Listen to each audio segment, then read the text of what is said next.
취업을 준비할 때, 이직을 준비할 때, 직무 변경을 시도할 때, 사업을 준비할 때, 우린 부단히 새로운 시작을 준비하고 또 도전합니다. 하지만 새로운 시작이 늘 설레기만 하는 것은 아니죠.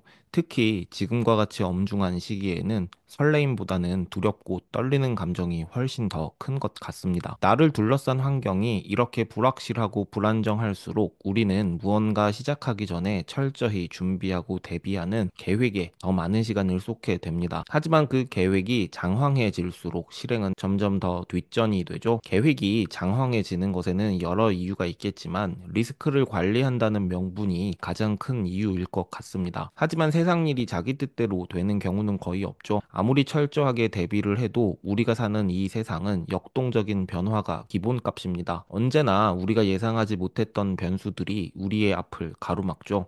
자신의 계획이 치밀하다고 자부할수록 우린 이런 시행착오를 경험할 때마다 약해집니다. 실행한 뒤에 결과값을 분석해서 바로 다음 후속 실행을 준비하면 될 일인데도 사전에 이 계획에 지나치게 매몰되면 자기도 모르는 사이에 계획과 자신을 동일시하게 되거든요. 여기서 잠깐 제 서비스 소개 좀 할게요.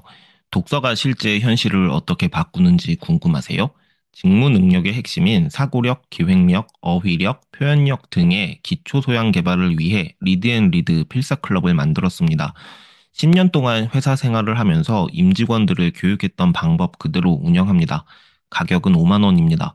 1회 가격이 아니라 한 달 내내 참여하는 가격입니다. 하루에 1,600원 자신을 위해 투자하세요. 자세한 내용이 궁금하신 분은 설명란 링크를 확인해 주세요.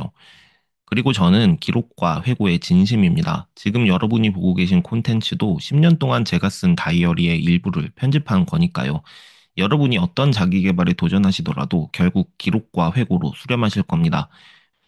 우리의 기록이 영원히 기억될 수 있게 700여 종의 종이를 테스트했습니다. 이 종이로 노트를 만든 건 국내에서 리드앤리드가 유일합니다. 자세한 내용이 궁금하신 분은 설명란 링크를 확인해 주세요. 그럼 다시 이어서 진행하겠습니다. 실행한 후 결과값이 자신의 기대값과 차이가 클수록 자기 자신이 부정당한 느낌마저 듭니다. 그러다 보면 다시 그만큼의 에너지를 써서 계획하는 것이 두려워지겠죠. 대체로 이런 패턴으로 후속 실행 없이 한참을 주저앉게 됩니다. 인과관계가 거꾸로 뒤집히면 누구라도 이런 실수를 합니다. 실행하기 전에 계획을 먼저 하는 실수 말이죠. 우리는 실행하기 전에 가설을 만들 수는 있습니다. 실행을 통해 우리는 그 가설이 맞는지 틀린지 확인할 수 있을 뿐입니다. 계획은 이렇게 한 번 이상의 시행착오를 거친 뒤에야 세울 수 있습니다. 지난번엔 이렇게 시도해서 이런 결과를 얻었으니 이번에는 이건 그대로 두고 이것만 바꿔서 다시 실행해보자. 이런 사고의 흐름이 계획인 것이죠. 그리고 이런 유의 계획은 시행착오 횟수가 n번 이상 쌓일수록 발전합니다. 자신이 원하는 기대값과 실제 결과값의 갭 차이는 n번 이상의 시행착오와 그때 얻은 데이터를 해석해 계획을 수정하는 과정에서 점점 줄어듭니다. 이것이 우리가 어떤 일을 계획하고 실행할 때 관찰할 수 있는 과정입니다. 하지만 실행하기 전에 계획이 먼저라는 생각이 매몰되면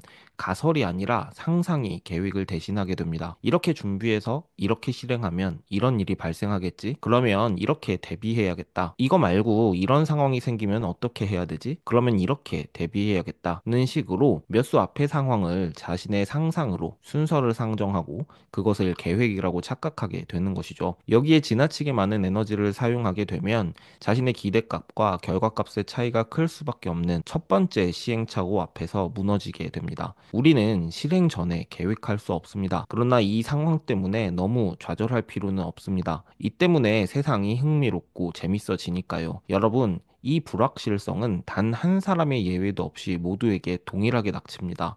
그러니까 우리는 이 불확실성을 있는 그대로 받아들여야 해요. 누구에게나 오는 파도에 절망하고 멈춰 있을 틈이 없습니다. 그러니까 파도를 관리하려고 하기보다는 최대한 힘을 빼고 다음 파도를 대비하는 것이 현명한 자세겠죠. 두 번째, 세 번째 파도가 언제 올지 모르니까요. 이 마음으로 파도를 대비하면 우리도 기회를 잡을 수 있습니다. 이 파도는 서퍼들에겐 기회라는 이름으로 불릴 때가 더 많거든요. 제 얘기 들어주셔서 감사합니다. 마치겠습니다.